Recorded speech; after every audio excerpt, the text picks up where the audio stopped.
What is going on? Welcome to Greggles TV. We have our Galaxy Z TriFold. This is my office setup, which is actually really cool. We've got our foldable keyboard, which I'll show you in a moment. And then we have a stand as well that rotates 360 degrees. You can raise it, lower it as you need fit.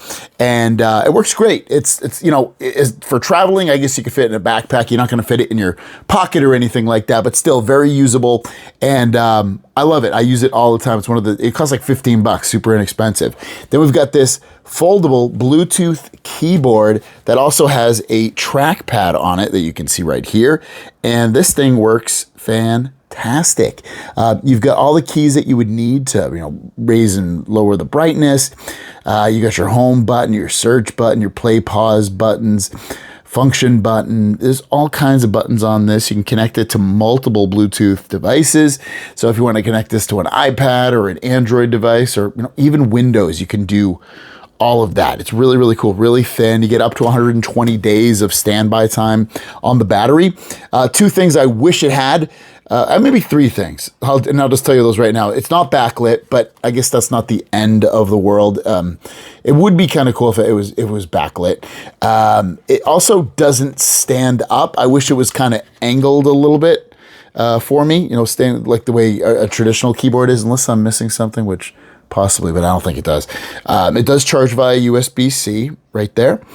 And the other thing is, it'd be kind of cool if it had a little groove in here so I could put my, like a stand in it, so I could use my tablet or my phone with it, so I didn't have to get another separate device. Those are the three things I would change about it. That would be kind of cool, but not the end of the world. It still works really well.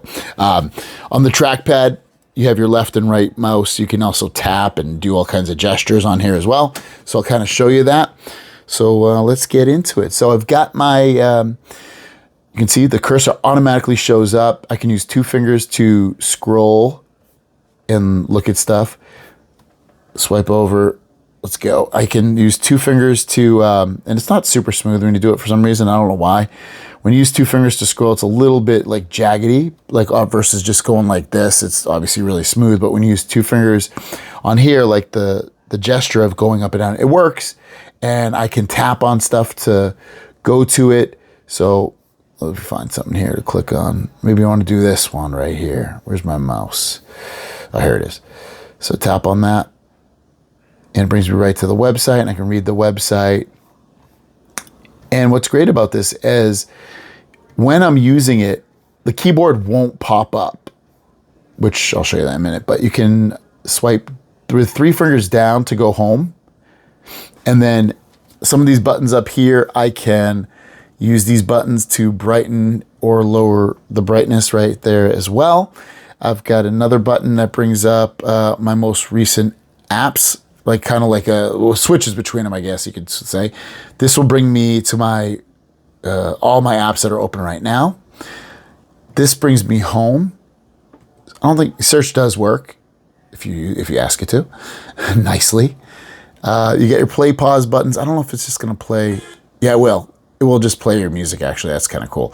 You can change the track. You got your volume keys right here if you need be, so you can control all your volumes on there. And yeah, let me see if this camera button works. Yep, takes a screenshot. There's a screenshot button. That's really cool. I just figured that out one out right now. And then there's probably other things that you can do on the keyboard just to like control like little shortcuts that I don't know about. But let's see, if I double tap here, that brings up my settings, like to edit, go to wallpapers and all that stuff. And you can do that on almost anything. So if I open up like the browser, for instance, and I go to like this article and I want to save that picture, I can tap with two fingers and I can save it or share it, whatever I want to do with it. Or I can, just tap once and it will bring up the link. You can pinch in to zoom into the photo or the website or whatever that you're doing. So all those gestures work really nicely. I love the three fingers down to go home. It's really handy and it makes it very helpful. Let's go into some work stuff here. So I'll bring up Microsoft Excel, and I'm just going to choose something like one of these pre-made spreadsheet things so you can get an idea of what it's like working in here, because this screen is huge. Like this 10-inch display is so helpful to do real work in. And I suck at spreadsheets, so we'll see. I'll just change some of these money things. Can I click in there? I guess I'm clicked in there. Oh, there you go. It changed. All right, so I'm going to change that to 425. So just imagine if you're good with spreadsheets or you're good with work in and you want to just use one device like your phone and not carry a laptop around, this will do the job, especially with this huge, massive display, because you see I'm looking at this spreadsheet and it's, I don't know how I'd get over to there. It's not going to scroll over, but ultimately you have the options of typing and the keyboard doesn't take up the screen. So all of that is really cool. Swipe down for that. What if you're video editing? So I'll open up LumaFusion. So I got my clip right here. I'm going to split it right there, tap it, and then so we double tapped it. We'll hit delete. It's now gone. So now this is the beginning of the clip. We'll push this back over here. There we go. So we're editing. So you can see if you need to, cut and do all that stuff when you're editing, you're able to. It's not that difficult if you know what you're doing, and you can do it with the keyboard, which is cool, and it doesn't take up any space on there. So video editing using this like a real computer is, again, totally doable. What if you're writing a beautiful email? Come over here and start your email like you would. Oh, I'll just do, so we'll start this email off. Hi, I want to thank you so much for helping me finish that project, period. You were great to work with. There we go. AI's helping me a little bit.